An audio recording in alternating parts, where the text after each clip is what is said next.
नमस्कार दोस्तों, आप सुन रहे हैं हिमाचल प्लस न्यूज और इस वक्त की सबसे बड़ी खबर आ रही है एचआरटीसी से, जहां कर्मचारियों और सरकार के बीच टकराव अब आर पार की लड़ाई में बदलता दिख रहा है। बिल्कुल। अगर आप 24 जून के बाद बस से यात्रा करने की सोच रहे हैं तो ये खबर आपके लिए बेहद ज़रूरी है। एचआरटीसी कर्मचारी यूनियन ने पूरे प्रदेश में चक्का जाम की चेतावनी दे दी है। दरअसल मंगलवार को सचिवालय में एचआरटीसी यूनियन और सरकार के बीच अहम बैठक हुई, लेकिन ये वार्ता पूरी तरह विफल रही। इसके बाद कर्मचारियों का गुस्सा फूट पड़ा। और सबसे बड़ी बात यह है कि यूनियन के प्रदेशाध्यक्ष मान सिंह ठाकुर का शिमला से चंबा तबादला भी विवाद का बड़ा कारण बन गया है। कर्मचारियों का कहना है कि उनकी मांगों को लगातार नज़रअंदाज किया जा रहा है। मान सिंह ठाकुर ने आरोप लगाया कि उन्हें उप मुख्यमंत्री के साथ बैठक के लिए बुलाया गया था, लेकिन सचिवालय पहुंचने पर बताया गया कि बैठक रद्द हो चुकी है और अब एसीएस परिवहन के साथ वार्ता होगी। यूनियन इसे 12,000 कर्मचारियों के साथ धोखा बता रही है। उनका कहना है कि जब तक वित्तीय देनदारियों और तबादलों पर लिखित आदेश नहीं मिलते, तब तक कोई बातचीत नहीं होगी। यानी मामला अब काफी गंभीर हो चुका है। और सुनिए, इस आंदोलन को सिर्फ चालक परिचालक यूनियन ही नहीं, बल्कि technical union, pensioners joint action committee और ड्राइवर यूनियन का भी समर्थन मिल गया है। यही वजह है कि पूरे प्रदेश में बस सेवाओं पर असर पड़ सकता है। यूनियन ने जनता से भी अपील की है कि 24 जून रात 12 बजे के बाद एचआरटीसी बसों में बुकिंग ना कराएं।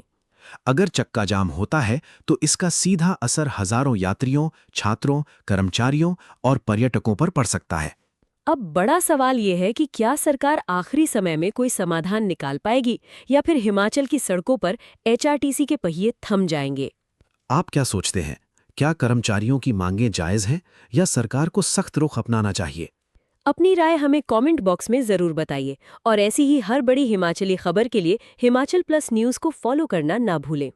मैं हूं आपका होस्ट अरुण और आप सुन रहे थे हिमाचल प्लस न्यूज।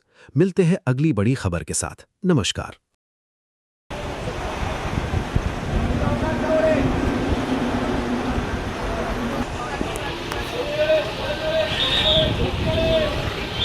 हाँ बढ़िया आती है यहाँ से।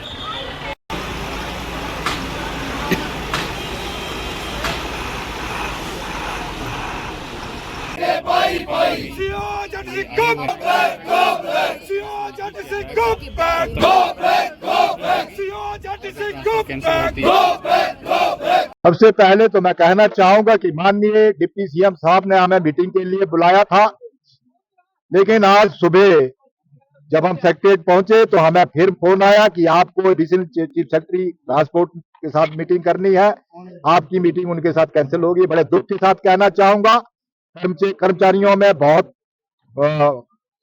वो था कि आज बात होगी, डिप्टी सीएम साहब से बात होगी, लेकिन कर्मचारियों को इन्होंने जो धोखा दिया है, डिप्टी सीएम साहब को सीधा सीधा मैं बोल देना चाहता हूं कि जो इन्होंने मीटिंग उन्होंने कैंसिल की है, निगम के कर्मचारियों का हौसला टूटा है। उसके बाद हम वार्ता का टेबल कोई छोड़ना नहीं चाहते। मैं धन्यवाद करना चाहूंगा कंडक्टर यूनियन का और ड्राइवर यूनियन के सभी पदाधिकारियों का, कंडक्टर यूनियन के सभी पदाधिकारियों को, कार्यकर्ताओं का, पूरे हिमाचल प्रदेश के कर्मचारियों का। इन्होंने मेरा तबादला किया, नीट का पेपर था, मेरी रिक्वेस्ट से ये रुके। अब निगम का कर्मचारी, खासकर कंडक्टर यूनियन के स्टेट प्रेसिडेंट और कंडक्टर यूनियन के सभी कार्यकर्ता, ड्राइवर यूनियन के सभी कार्यकर्ता अब मेरे को बिल्कुल बात करने नहीं दे रहे हैं कि पहले ट्रांसफर जो है वो कैंसिल होगी, उसके आगे बात होगी। लेकिन माननीय एडिशनल चीफ सेक्रेटरी महोदय, बात तो उन्होंने ऐसी ऐसी कही कि ये ईरान का युद्ध नहीं है। खैर मेरे को बोलने का मौका नहीं मिला, ना मेरे को बोलने दिया मेरे कर्मचारियों ने। अब एचआरटीसी का कर्मचारी, पूरा कर्मचारी इतना क्रुद्ध हो चुका है कि इनको रोकना मेरे बस से भी बाहर है। उसके बाद मैं धन्यवाद करना चाहूंगा joint action committee, pensioner joint action committee, जिसने हमारा साथ दिया है, हमारा साथ देने की घोषणा की है। मैं उनका दिल की गहराइयों से धन्यवाद करता हूं। उसके बाद मैं धन्यवाद करना चाहूंगा टेक्निकल यूनियन ने, जिन्होंने हमारे साथ खड़े होने के लिए नोटिस दिया है, तो प्रेस वार्ता के माध्यम से कहा कि हम इनके साथ खड़े हैं। उसके बाद मैं धन्यवाद करना चाहूंगा श्री शंकर सिंह ठाकुर का, कि बड़े दिनों से हमारे साथ कंधे के साथ कंधा मिला के खड़े हैं। मैं उनका भी दिल की गहराइयों से धन्यवाद करता हूं। इसी कड़ी के बीच में मैं कहना चाहूंगा माननीय उप मुख्यमंत्री महोदय जी को और माननीय मुख्यमंत्री महोदय जी को, किसमें रहते जागे, 25 तारीख आने वाली है और 24 तारीख 12 बजे के बाद जो होने वाला है वो आप देख रहे हैं। मैं ये भी रिक्वेस्ट करूंगा कि निगम का सारा 12 का 12,000 कर्मचारी एकजुटता के साथ खड़ा हो जाए, क्योंकि दे भत्ते सबके हैं, कोई किसी एक का नहीं है। सबको इकट्ठे होकर ये जंग लड़नी चाहिए और मैं ये सबको बुलाना चाहूंगा, आए इधर बात करें, इकट्ठे होकर बात करें, इकट्ठे होकर खड़े हो, क्योंकि पैसा मिलेगा तो सबको मिलेगा। और मैं चेता देना चाहता हूं सरकार को कि आप इस मुकलते में न रहे। जैसे एडिशनल चीफ सेक्रेटरी ट्रांसपोर्ट बोल रहे थे कि टेबल पे मैं आपको ऑर्डर नहीं देना चाहता, मेरा इश्यू नहीं है। मैंने बार बार कहा है कि मैं ट्रांसफर होकर चंबा चला जाऊंगा, लेकिन मेरे निगम के कर्मचारी का एक एक पैसा दिया जाए। परंतु निगम का कर्मचारी ये बिल्कुल मानने को तैयार नहीं है कि वार्ता होगी तो ट्रांसफर कैंसिल होने के बाद होगी, अन्यथा हम चक्का जाम करेंगे। वो होके रहेगा। माननीय मुख्यमंत्री महोदय, माननीय डिप्टी सीएम महोदय, ये सुन ले कान खोल के।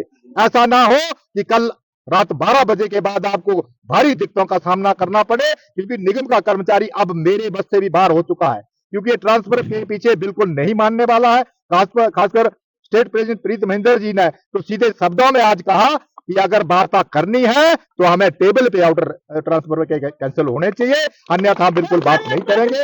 इसी बात से वॉकआउट किया और अभी बस स्टैंड पहुंचे हैं। मैं पूरे प्रदेश के कर्मचारियों को कह देना चाहता हूं कि आप डटे रहे, आप डरे ना, घबराए ना। अगर ऐसा कुछ होता है तो कल 12 बजे के बाद एचआरटीसी के पहिए जो है हम रोकेंगे। और मैं प्रदेश की जनता से भी गुहार लगाना चाहूंगा कि अब वक्त ऐसा आ गया है, क्योंकि मेरे को लगता है कि इन्होंने हल्के में ये हमें ले रहे हैं। हमें कल 12 बजे से बाद बंद करना पड़ेगा। प्रदेश की जनता कहीं बुकिंग ना कराए और बसों का इंतजार ना करे कल 12 बजे के बाद, क्योंकि ये अब हमारी मजबूरी है। हम इसको बंद करके ही रहेंगे। धन्यवाद।